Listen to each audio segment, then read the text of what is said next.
Assalamualaikum students. I am your physics teacher Saqib इसहाक। तो आज जो हम टॉपिक स्टडी करने जा रहे हैं हीट इन थर्मोडायनेमिक्स का टॉपिक है हीट इंजन। तो इस हीट इंजन को शुरू करने से पहले कुछ इम्पॉर्टेंट पॉइंट्स हैं जो आपको रिकॉल करवाना चाहता हूँ मैं दोबारा। तो बच्चों हमने एक पढ़ा था साइक्लिक प्रोसेस। तो साइक्लिक प्रोसेस कौन सा प्रोसेस होता है जिसमें नंबर ऑफ़ प्रोसीजर्स होते हैं और कम वो नंबर ऑफ़ प्रोसीजर होने के बाद सिस्टम जहाँ से शुरू होता है ये उसका इनिशियल स्टेज है और ये एक साइकिल कंप्लीट करने के बाद वापस यहीं पे आके रुकता है। तो इसका इनिशियल स्टेज भी यही होता है और साइकिल कंप्लीट होने के बाद इसका फाइनल स्टेज भी यही होता है। तो अगर हम इसकी इंटरनल एनर्जी निकालें इस सिस्टम की तो वो कैसे निकलेगी? डेल यू अगर हम निकालें तो वो होती है, आपको पता है, initial stage minus final stage या final stage minus initial stage. तो फाइनल स्टेज भी यही पॉइंट है, इनिशियल स्टेज भी यही पॉइंट है जहाँ से सिस्टम शुरू हुआ वापस वहाँ पे आके प्रोसीजर ख़त्म हुआ। तो इसका मतलब है कि अगर इनिशियल स्टेज पे किसकी इंटरनल एनर्जी लेट्स सपोज किसी सिस्टम की 50 थी तो ये पूरा प्रोसीजर होने के बाद इसकी फाइनल स्टेट भी यही है चूँकि, तो इसकी एनर्जी डेफिनेटली 50 ही होगी। तो ये इक्वल हो जाएगी ज़ीरो की। यानी हमने पढ़ा था लेक्चर में कि जो इंटरनल एनर्जी होती है वो साइक्लिक प्रोसेस में ज़ीरो के इक्वल होती है। ये हमने पढ़ा था कि एनर्जी साइक्लिक प्रोसेस में ज़ीरो के इक्वल होती है। ओके, तो ये हमने पढ़ा था। साइक्लिक प्रोसेस ऐसा प्रोसेस होता है जिसमें नंबर ऑफ़ प्रोसीजर्स होते हैं, प्रोसेसेस होते हैं और सिस्टम वापस बैक उसी स्टेज पे आके वापस पहुंच जाता है। वो होता है साइक्लिक प्रोसेस। और साइक्लिक प्रोसेस में इंटरनल एनर्जी क्या होती है? ज़ीरो के इक्वल होती है। ये हमने पढ़ा था। अब आते हैं हीट इंजन के ऊपर। इस चीज़ को आपने सही से ग्रैब कर लेना है। हीट इंजन्स क्या होते हैं? देखें बच्चों, जितने भी हमारी डेली लाइफ के ट्रांसपोर्टेशंस हैं, जितना भी काम है वो हीट इंजन्स के ज़रिए होता है। हीट इंजन्स असल में करते क्या हैं? हीट इंजन्स हीट को यूटिलाइज करके तो इसको मैकेनिकल वर्क में कन्वर्ट करते हैं हीट को। ठीक है, तो ये हीट का काम होता है, इंजन्स का काम होता है कि वो हीट जो प्रोड्यूस हो रही होती है इंजन में, उस हीट का कुछ पोर्शन कन्वर्ट करते हैं मैकेनिकल वर्क में। ठीक है, तो यही हमें फर्स्ट लॉ बताता है कि हमारे पास कोई हीट है तो उसको क्या करते हैं हम? यूज़फुल अमाउंट ऑफ वर्क में कन्वर्ट करते हैं। ठीक है, तो ये हीट इंजन उसके ऊपर बेस करता है कि हमारे पास कोई हीट होगी, उस हीट को हम फ्लो करवाएंगे तो वो यूज़फुल अमाउंट ऑफ वर्क में कन्वर्ट होगी, हम कन्वर्ट करेंगे उसको।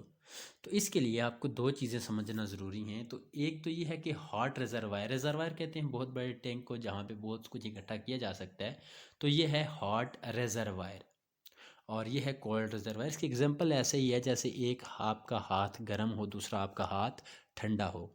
तो आप अपने गर्म हाथ यानी हॉट रिजर्वायर को कांटेक्ट में लेके जाएं कोल्ड रिजर्वायर यानी ठंडे हाथ के पास, तो हीट फ्लो होती है हॉट से कोल्ड की तरफ। तो ऐसे ही हमारी ट्रांसपोर्टेशन इंजन्स में है, ये काम होता है कि हीट इंजन के सिलेंडर में प्रोड्यूस की जाती है पेट्रोल के ज़रिए, डीजल के ज़रिए, उसको जला के सिलेंडर में। तो फिर जो हीट वो प्रोड्यूस होती है उसको हम कहते हैं कि वो हॉट रिजर्वायर है। तो जब हीट वहाँ से प्रोड्यूस होती है तो उस हीट को हम फॉरवर्ड करवाते हैं हॉट रिजर्वायर से मूव करवा के, तो कोल्ड रिजर्वायर में लेके जाते हैं। तो जब ये हीट फ्लो करती है हॉट रिजर्वायर से कोल्ड रिजर्वायर की तरफ, तो इस ड्यूरेशन में हम यहाँ से हीट का कुछ पोर्शन एक्सट्रैक्ट कर लेते हैं और फिर हम क्या करते हैं? हीट के उस पोर्शन को यूटिलाइज़ करके तो वर्क बनाते हैं, मैकेनिकल वर्क के तौर पे यूटिलाइज़ करते हैं। तो इस तरह से क्या होता है कि जब हीट फ्लो होती है हॉट रिजर्वायर से कोल्ड रिजर्वायर की तरफ, तो इस ड्यूरेशन में देख रहे हैं कि ये हीट कितनी ज़्यादा है, यहाँ से लेके यहाँ तक हीट का पोर्शन है, लेकिन सारी हीट हॉट से कोल्ड रिजर्वायर की तरफ मूव नहीं कर रही। कुछ पोर्शन कोल्ड रिजर्वायर की तरफ आ रहा है और बाकी पोर्शन को हम यूटिलाइज कर लेते हैं मैकेनिकल वर्क में। ठीक है, तो ये है टॉपिक, ये है मेन हीट इंजन के इंजन किस तरह बेस करते हैं, किस तरह काम करते हैं। इंजन के अंदर हम पेट्रोल या डीजल डाल के वहाँ से हीट प्रोड्यूस करते हैं, हीट बनाते हैं गैसेस को जला के। जब वो जलते हैं हीट, तो फिर उस हीट को हम यूटिलाइज़ करते हैं वर्क हॉट रिजर्वायर से कोल्ड रिजर्वायर में लेके जाते हैं, और फिर कुछ अमाउंट ऑफ वर्क में हम क्या करते हैं उस हीट को यूज़ करते हैं, जिसकी वजह से हमारी ट्रांसपोर्टेशंस होती हैं, गाड़ियाँ आगे चलती हैं। तो हॉट रिजर्वायर तो वो हो गया, और कोल्ड रिजर्वायर क्या होता है, हमारी सराउंडिंग। चूँकि इंजन ज़्यादा गर्म होता है, हमारे सलेंसर के ज़रिए और फ्रिक्शनल लॉसेस की वजह से हीट वहाँ से डेसिपेट हो जाती है, इंजन गर्म हो जाता है, साउंड आता है। तो ये सारा जो हीट है वो in the form of sound की, या जो सलेंसर से जो हीट निकल रही होती है, वो हीट किस में जाती है, कोल्ड रिजर्वायर में, मीन सराउंडिंग में जाती है। हार्ट रिजर्वायर से हीट कोल्ड रिजर्वायर में मूव करती है, और इस ड्यूरेशन में हम वहाँ से वर्क को एक्सट्रैक्ट कर लेते हैं। This is the main concept, main base. ये आपने सही से इसको माइंड में ग्रैब कर लेना है। ओके, तो ये है हमारे पास हीट। फिर साथ में ये भी एक बात ऐड करता चलूँ कि ये आपको ज़रूरी ये चीज़ पता होनी चाहिए कि ये जो हीट है, ये जो इंजन है हीट इंजन, यानी हीट से हम इंजन को वर्किंग को पढ़ते हैं, तो ये एक आइडियल इंजन है। क्योंकि हम फिज़िक्स में या किसी भी चीज़ में सबसे पहले हम आइडियल चीज़ को लेते हैं, उसको डिस्कस करते हैं, फिर रियल लाइफ में उसकी एप्लीकेशन करते हैं कि रियल लाइफ में कितना ये काम करता है। तो ये जो हीट इंजन है, ये है एक आइडियली हीट इंजन है। इसमें जो गैस सब्सटेंस होगी वो हम आइडियल गैस यूज़ करेंगे, जो कि रियल लाइफ में एग्जिस्ट नहीं करती, आपको पता है। आइडियल गैस यूज़ करेंगे। उसके बाद आइडियल गैस के साथ साथ ये जो फ्रिक्शनल फोर्सेस, फ्रिक्शनल लॉसेस जितनी हैं वो हम निगलेक्ट कर देंगे। लाइक ऐसे ही है जैसे गाड़ी से मैकेनिकल वर्क हम ले रहे हों तो सलेंसर की ज़रूरत ना हो, फिर वहाँ पे साउंड ना आए गाड़ी से, गाड़ी का इंजन ज़्यादा गर्म ना हो, फ्रिक्शनल फोर्सेस की वजह से, फ्रिक्शनल लॉसेस की वजह से इंजन गर्म हो जाता है, जो रियल लाइफ में पॉसिबल नहीं है। लेकिन चूँकि ये बेस इसी प्रिंसिपल के ऊपर काम करता है, इसी प्रिंसिपल से सारे इंजन चलते हैं, तो हम एक आइडियल इंजन को पहले डिस्कस करते हैं, फिर रियल इंजन की तरफ भी आएंगे हम। ठीक है, तो ये है मेन असल में टॉपिक इंजन्स का, हीट इंजन किस तरह से वर्क करते हैं। अब हीट इंजन इस तरह से वर्क करते हैं, अब हमने फिर ये चेक करना होता है कि इसकी एफिशिएंसी कितनी है, किसी भी इंजन की कितने परसेंट एफिशिएंट है। यानी एक छोटी गाड़ी है वो कितने परसेंट एफिशिएंट है, बड़ी गाड़ी है कितने परसेंट एफिशिएंट है, उससे बड़ी गाड़ी है कितने परसेंट एफिशिएंट है। यानी इंजन्स की एफिशिएंसी होती है कि इंजन्स कितने परसेंट एफिशिएंट हैं। तो उसके लिए हमें इनकी एफिशिएंसी कैलकुलेट करनी पड़ेगी। और एफिशिएंसी का डियर स्टूडेंट्स आपको पता है फार्मूला क्या होता है एफिशिएंसी का। एफिशिएंसी का फार्मूला ये होता है output divided by input multiply by 100। यानी एफिशिएंसी हमारे पास इक्वल होती है किसी भी सिस्टम में जब हम आउटपुट जो हमें मिलती है डिवाइडेड बाय इनपुट, जो हम किसी सिस्टम को इनपुट दे रहे होते हैं, मल्टीप्लाई बाय 100%। जब हम परसेंटेज में निकालते हैं तो इस तरह से हम किसी भी सिस्टम की एफिशिएंसी निकाल सकते हैं। ठीक है, तो हमारा काम क्या है, सिस्टम की एफिशिएंसी निकालना। तो एफिशिएंसी निकालने के लिए आउटपुट आप देख रहे हैं कि इस सिस्टम में आउटपुट क्या है हमारे पास। इस सिस्टम में आउटपुट जो है वो वर्क है। चूँकि हम हीट यहाँ पे हॉट रिजर्वायर में बन रही है, तो ये हीट इनपुट है, और आउटपुट में जो है वो वर्क लेते हैं, जिसकी वजह से गाड़ियाँ आगे चलती हैं।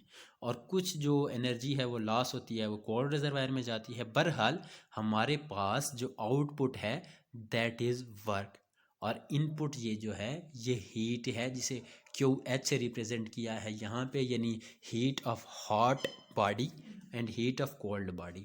आगे मैं इसको रिप्रेजेंटेशन दूंगा Q1, जिसको कहेंगे हॉट बॉडी से जो हीट प्रोड्यूस हो रही है, एंड ये वाली जो हीट है ये Q2 है। ठीक है, तो फिर हम इसकी कैलकुलेशन करते हैं। ये आपकी बुक के ऊपर इस तरह का ये डायग्राम बनी होगी। तो फिर इस तरह की हम क्या करते हैं, यहाँ से कैलकुलेशंस करते हैं, एफिशिएंसी कैलकुलेट करनी है। तो एफिशिएंसी का फार्मूला ये है कि work done by the engine divided by heat absorb. तो यही मैंने कहा, आउटपुट में हम वर्क लेते हैं और जितनी हीट एब्जॉर्ब की है Q1, तो ये एफिशिएंसी किसके इक्वल हो जाएगी, W डिवाइडेड बाय जितनी हीट एब्जॉर्ब हुई है Q1, यानी हॉट बॉडी की, हॉट रिजर्वायर की हीट Q1 उसको रिप्रेजेंट कर रहे हैं। ठीक है, W/Q1। अब ये W किसके इक्वल है, वर्क किसके इक्वल है, इस वर्क को भी हमें निकालना पड़ेगा। तो स्टूडेंट्स यहाँ पे देखें, फर्स्ट लॉ ऑफ थर्मोडायनेमिक्स अगर यहाँ पे अप्लाई करें तो del W equals to del U plus del W, ये होता है फर्स्ट लॉ ऑफ थर्मोडायनेमिक्स। इस फर्स्ट लॉ ऑफ थर्मोडायनेमिक्स में जैसे मैंने आपको शुरू लेक्चर में मैंने बताया कि चूंकि इंजन साइक्लिक प्रोसेस के ऊपर काम करते हैं, तो जब इंजन साइक्लिक प्रोसेस के ऊपर काम करते हैं तो वहाँ पे इंटरनल एनर्जी क्या होती है, इंटरनल एनर्जी वहाँ पे ज़ीरो होती है, शुरू लेक्चर में मैंने आपको बताया। तो साइक्लिक प्रोसेस में internal energy initial and final stage पे जाएंगे वो ज़ीरो होगी, तो del U equals to zero लिखेंगे यहाँ पे। और यहाँ पे लिखा हुआ भी है कि साइक्लिक प्रोसेस है, तो फिर यहाँ पे इसको क्या कर देंगे, हम ज़ीरो के इक्वल पुट कर देंगे। फिर del Q equals to del W आ जाएगा। और फिर यहाँ पे हमारे पास डेल Q क्या है, डेल Q ये है स्टूडेंट्स, इसको अगर आप देखें तो ये देखें, यहाँ से लेट्स सपोज 1000 या 500 की हीट हमारे पास हॉट रिजर्वायर में जनरेट हुई। 500 अगर यहाँ पे जनरेट हुई तो 300 हीट हमने वर्क में यूटिलाइज कर ली, बाकी 200 हीट इधर चली गई, डिसिपेट होगी। तो हम इस वर्क को देखें कि वर्क में कितनी हीट यूटिलाइज हुई है, तो हम क्या करेंगे 500 माइनस 200 करेंगे तो हमें जो 300 आंसर आएगा, इसका मतलब होगा कि वो हीट इधर यूटिलाइज हुई है वर्क में, जो रिमेनिंग हीट आएगी। तो इसका मतलब है हम वर्क कैसे कैलकुलेट कर सकते हैं, इस टोटल हीट में से इस हीट को माइनस करेंगे तो जितनी हीट आएगी वो वाली हीट वर्क में यूटिलाइज हुई होगी। तो यही काम हमने करना है, वर्क की जगह हमने पुट करना है हॉट रिजर्वायर की जो हीट है Q1 divided by cold reservoir की जो हीट है Q2, W को इक्वल लिखेंगे Q1 माइनस Q2, और 500 माइनस 200 इक्वल टू 300, और वो 300 हीट जो है वो वर्क में यूटिलाइज होगी। तो इस वर्क की जगह हम हीट की फॉर्म में इसको लिखेंगे। तो सिंपल हमने क्या लिखा, del Q equals to Q1 minus Q2। Q1 heat है हॉट बॉडी की, माइनस Q2 हीट है कोल्ड रिजर्वायर की, ठीक है। तो ये Q1 माइनस Q2 लिखा।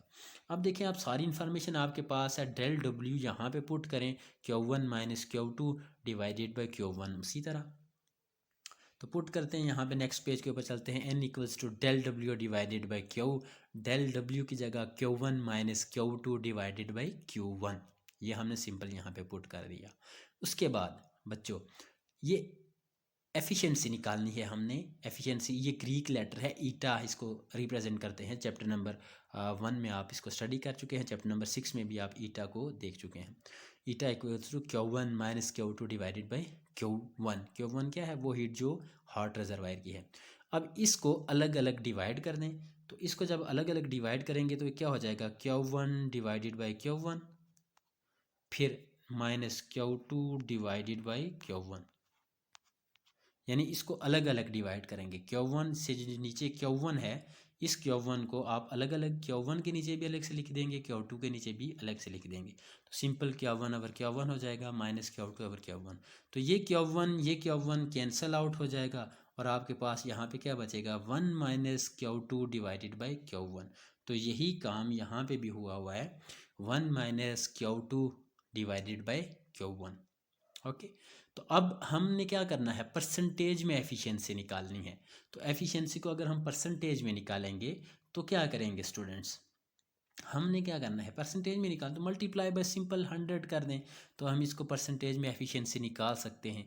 तो इस सिस्टम को आप क्या करें, मल्टीप्लाई बाय 100 कर दें तो वो एफिशिएंसी आ जाएगी, ठीक है।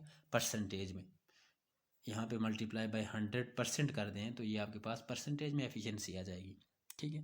तो ये हम काम अभी करेंगे, लेकिन इससे पहले एक पॉइंट है जो इंतहाई इम्पॉर्टेंट पॉइंट है, जिसको आपने अपने माइंड में सही से ग्रैब कर लेना। वो पॉइंट क्या है, सुने, ये देखें, मल्टीप्लाई बाय 100 अगर हम इसको करें, यहाँ पे टोटल इसको मल्टीप्लाई बाय 100%, देखें कोई हीट इंजन कब 100% एफिशिएंट हो सकता है, जब क्या हो, ये 1 मल्टीप्लाई हो इस 100% से, तो फिर हमारे पास जो आंसर आएगा वो होगा 100%, 1 जब इसके साथ मल्टीप्लाई होगा।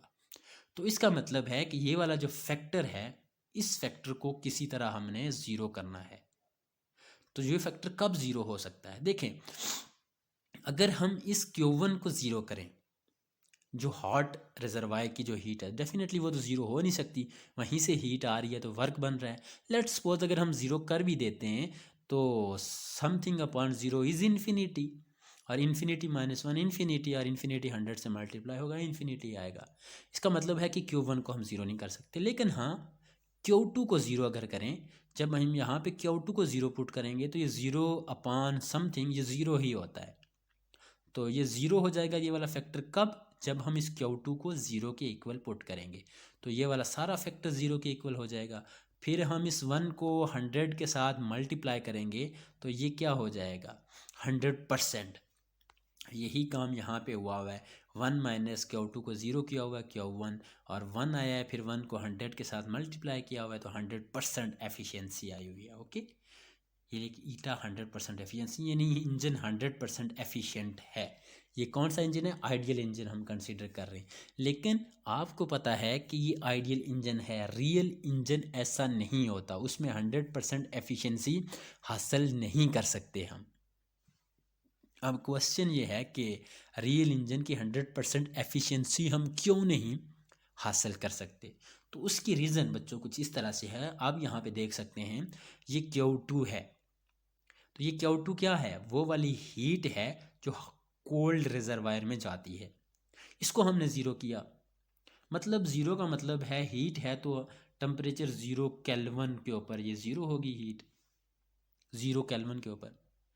तो क्या मुझे बताएं कि 0 केल्विन टेम्परेचर अटेन करना पॉसिबल है?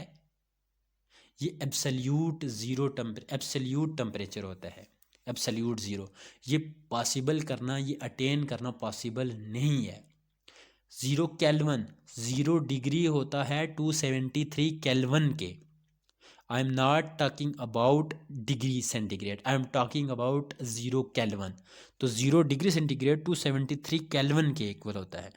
तो 0 केल्विन हमने यहाँ पे पुट करना है, तभी जाके हमारा ये फैक्टर ज़ीरो होगा। लेकिन ये 0 केल्विन टेम्परेचर रियल लाइफ में अटेन करना पॉसिबल नहीं है, जिसका मतलब ये हुआ कि ये पॉसिबल नहीं है। तो ये फैक्टर कुछ ना कुछ वैल्यू देगा, उस 1 में से ये वैल्यू माइनस होगी तो कुछ परसेंटेज आएगी, 40%, 50%, 60%, जिसका मतलब है कि जो रियल इंजन होते हैं वो 100% एफिशिएंट नहीं होते। ठीक है, क्योंकि यहाँ पे 0 केल्विन टेम्परेचर अटेन करना पॉसिबल नहीं है। तो 0 केल्विन टेम्परेचर पॉसिबल नहीं हो सकता अटेन करना, इसलिए हमारे पास इंजन जो होता है वो 100% एफिशिएंट नहीं होता। इंजन का 100% एफिशिएंट होने का मतलब ये है कि जितनी हीट हॉट रिजर्वायर में बन रही है वो सारी की सारी हीट आप यूटिलाइज़ कर लें वर्क में, और जब वो सारी की सारी हीट आप वर्क में यूटिलाइज़ करेंगे 100% एफिशिएंसी आएगी।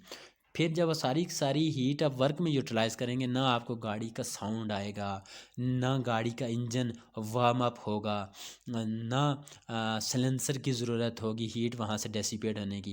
लेकिन आप देखते हैं कि रियल लाइफ में ऐसा इंजन पॉसिबल नहीं है, इसलिए ये फैक्टर आइडियली तो ज़ीरो कर सकते हैं हम कि यहाँ पे पुट करें फिर किसी इंजन की 100% एफिशिएंसी आती है।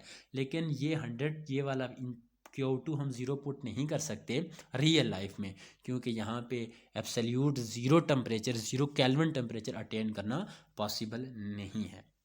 तो स्टूडेंट्स, ये था आज का आपका कंप्लीट और ब्रीफ लेक्चर हीट इंजन के हवाले से। मैं एक बार फिर इसको रिकॉल करवा देता हूँ। हीट हॉट रिजर्वायर से फ़्लो होती है कोल्ड रिजर्वायर की तरफ। इस ड्यूरेशन में यहाँ से हम वर्क कैलकुलेट कर लेते हैं, कुछ अमाउंट ऑफ वर्क को हम यहाँ से एक्सट्रैक्ट कर लेते हैं हीट को यूज़ करके, तो वर्क मैकेनिकल वर्क बना लेते हैं। फिर हमने इसकी एफिशिएंसी कैलकुलेट करनी होती है। एफिशिएंसी का फार्मूला होता है आउटपुट ओवर इनपुट।